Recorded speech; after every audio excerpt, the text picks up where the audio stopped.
자, 질문 하나 드립니다. 지금 대한민국에서 평당 가격이 가장 비싼 부동산은 어디일까요? 반포? 한남동? 아니면 최근 거래가가 하늘을 찌른다는 청담동 신축 아파트? 전부 틀렸습니다. 정답은 바로 여기, 가로 세로 30cm, 유골함이 들어가는 이 작은 한 칸입니다. 네, 납골당 안치단 얘기를 하는 겁니다. 계산기를 한번 두들겨 볼까요? 보통 납골당 안치단 한 칸의 면적이 대략 0.03평 정도 됩니다. 30cm 곱하기 30cm, 딱 이 정도 공간이죠. 그런데 여기서 재밌는 게 뭐냐면 이 자리도 위치에 따라 가격이 천차만별입니다. 눈높이 좋은 자리, 업계에서는 이걸 일명 로열층이라고 부르는데요. 이 로열층 가격이 1,500만 원에서 2천만 원을 호가합니다. 심지어 서울 강남권 유명 납골당은 2,500만 원까지도 나갑니다. 이걸 평당 가격으로 환산하면 얼마인지 아십니까? 자, 계산해 보겠습니다. 1,500만 원을 0.03평으로 나누면 평당 5억 원입니다. 2천만 원짜리는 평당 6억 6천만 원, 2,500만 원짜리 평당 8억 3천만 원입니다. 놀라지 마세요. 이게 현실입니다. 대한민국 최고가 아파트라는 반포 아크로리버파크. 거기 평당 가격이 얼마인지 아세요? 대략 1억에서 1억 5천 정도 합니다. 비싸죠? 그런데 납골당 로열층은 그거보다 5배에서 7배가 비쌉니다. 명함도 못 내밀어요. 우리는 살아서도 내 집 마련 때문에 평생을 허덕입니다. 30평. 아니 요즘은 25평짜리 아파트 한 채 마련하려고 30년 대출을 받고 월급의 절반을 이자로 갖다 바치며 살아가죠. 그런데 죽어서 들어갈 이 작은 방 한 칸, 고작 0.03평짜리 공간이 강남 아파트보다 5배, 10배가 비싸다는 겁니다.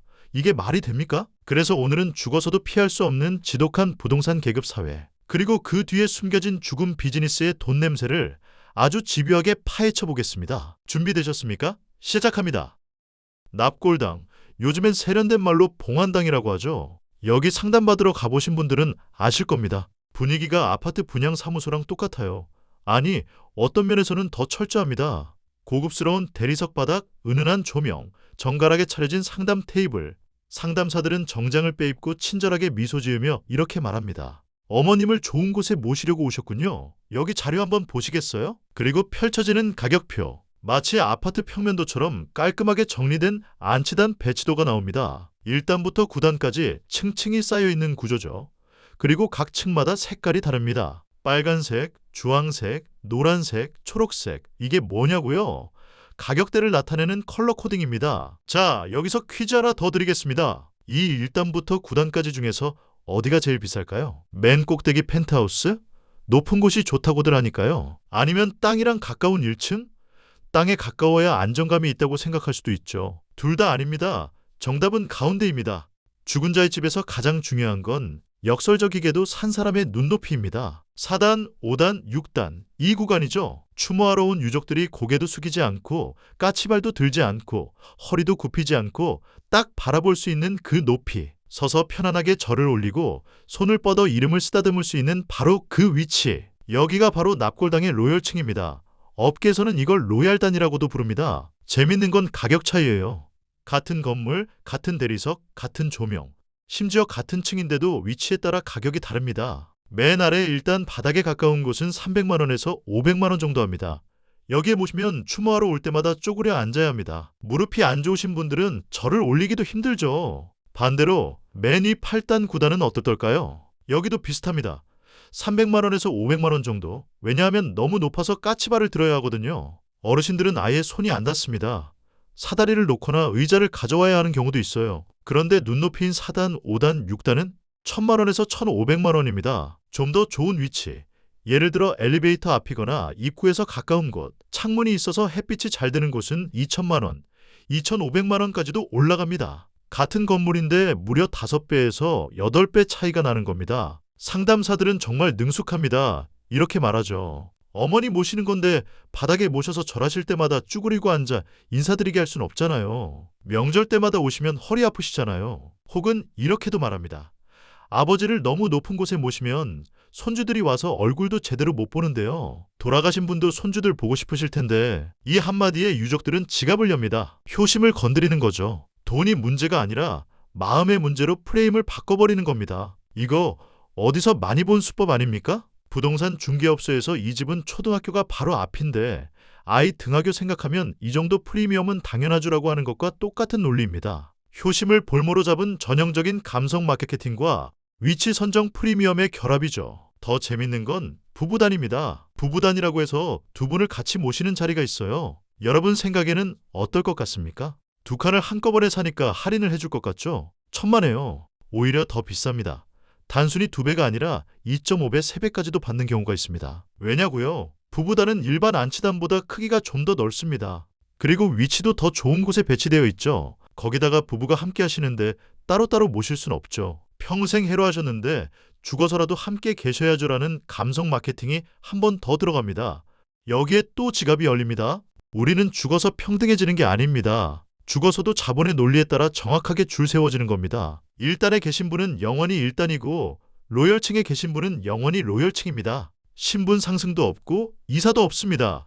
한번 정해진 위치가 영원한 주소가 되는 거죠. 그렇다면 왜 이렇게 비쌀까요? 납골당을 짓는데 그렇게 돈이 많이 드나요? 땅값이 비싸서 그런 걸까요? 건물을 짓는데 최첨단 기술이 들어가서 그런 걸까요? 냉정하게 말하면 납골당 건물 자체는 그냥 사물함이 빽빽한 창고입니다. 구조적으로 복잡한 것도 없어요. 기둥 세우고 벽 쌓고 안치단 선반 설치하면 끝입니다. 건축비요? 평당 몇백만 원이면 짓습니다. 대리석으로 마감한다고 해도 평당 1,000만 원이면 넉넉합니다. 고급 인테리어를 한다고 쳐도 평당 1,500만 원이면 최고급으로 지을 수 있어요. 그런데 분양가는 평당 5억입니다. 건축비 1,000만 원 들여서 5억에 팔아요. 마진율이 얼마인지 계산해 보세요.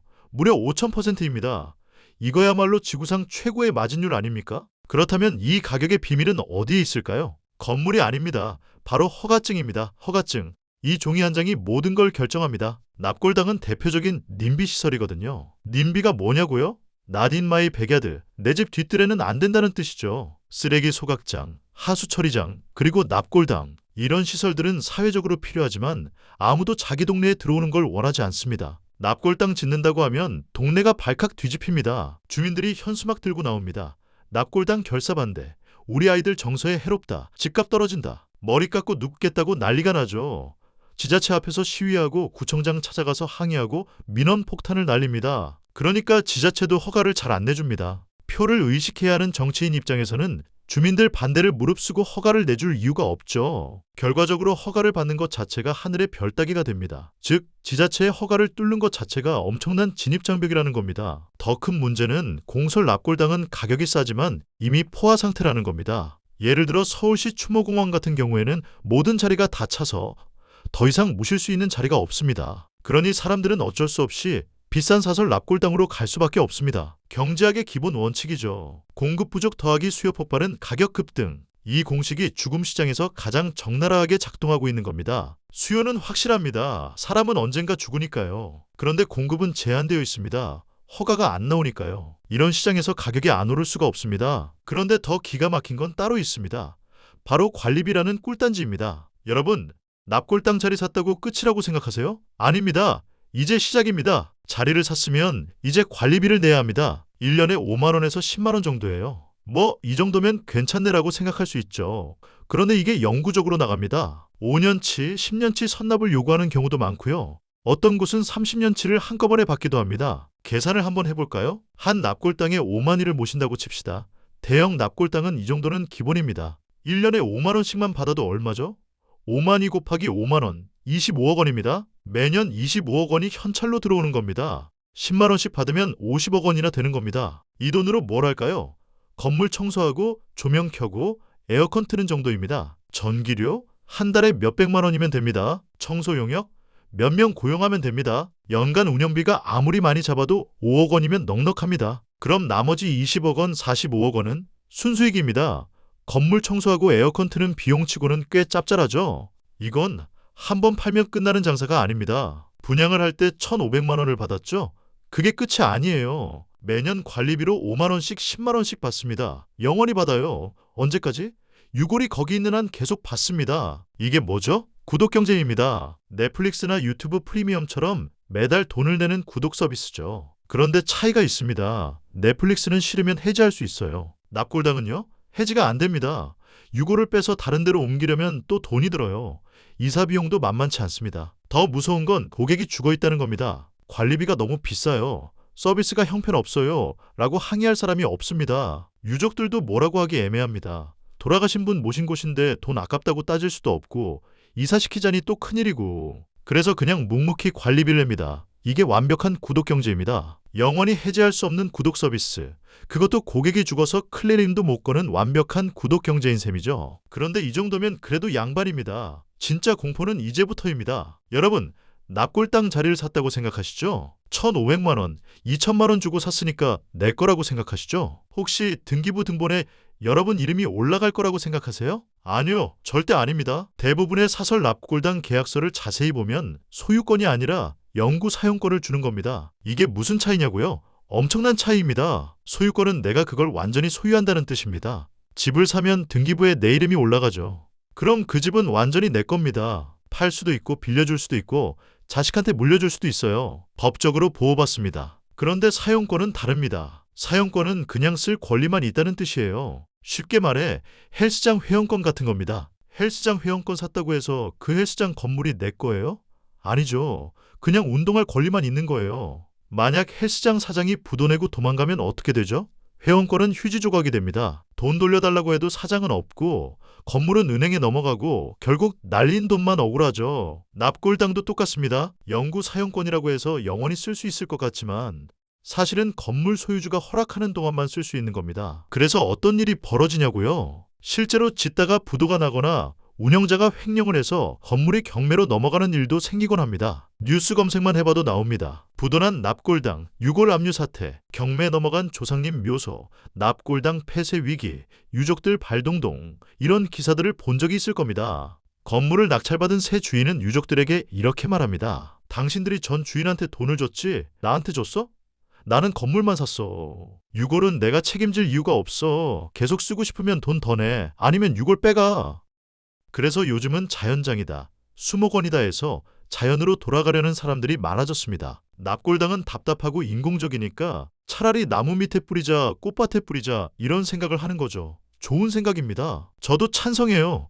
그런데 거기도 가보세요. 자연장, 수목장이라고 해서 공짜인 줄 아세요? 아닙니다. 거기도 돈입니다. 나무 한 그루 밑에 자리 잡으려면 몇백만 원에서 몇천만 원까지 받습니다. 볕 잘 드는 명품 소나무 아래는 수천만 원을 부릅니다. 이 소나무는 300년 된 소나무입니다. 여기 모시면 음덕을 받으십니다. 이런 식으로 마케팅을 해요. 더 웃긴 건 한 나무에 여러 명이 합숙을 하는 경우도 있습니다. 나무 한 그루에 10명, 20명씩 뿌려요. 내가 독점하는 게 아니에요. 같이 쓰는 겁니다. 그런데 가격은 독점하는 것처럼 받습니다.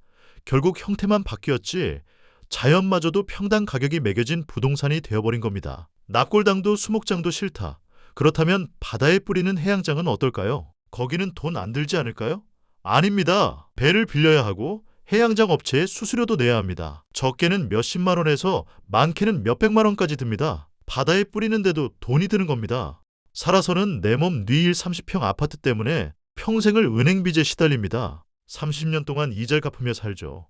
월급의 절반을 집대출 이자로 내면서 여행도 못 가고 외식도 줄이고 아이 사교육비도 아껴가며 삽니다. 그렇게 고생해서 집 한 채 마련하면 이제 좀 살만하다 싶은데 이제 죽을 차례가 됩니다. 그리고 죽어서는 내 뼈 뉘일 0.1평 공간 때문에 자식들 지갑을 털어야 하는 사회입니다. 자식들은 또 그 돈을 마련하려고 허덕이죠. 부모 납골당 자리 사느라 목돈이 나가고 그 돈이면 자기 집 대출금 일부라도 갚을 수 있었을 텐데 하며 속으로 한숨을 쉽니다. 어쩌면 우리는 삶과 죽음 모든 순간을 임대료를 내며 살아가고 있는 세입자일지도 모르겠습니다. 태어나서 죽을 때까지, 아니 죽어서도 계속해서 돈을 내야 하는 삶, 이게 우리의 현실입니다. 화려한 대리석 납골당의 로열층, 과연 고인이 원한 걸까요? 아니면 남들 눈을 의식한 산자들의 욕망일까요? 추모하러 온 친척들한테 너희 집은 아래층에 모셨네 라는 말을 듣지 않으려고 우리 집은 로열층이야 라고 자랑하려고 비싼 돈을 내는 건 아닐까요? 죽음 앞에서는 모두가 평등하다고 하지만 죽음 뒤에는 여전히 계급이 존재합니다. 평당 5억짜리 로열층에 계신 분과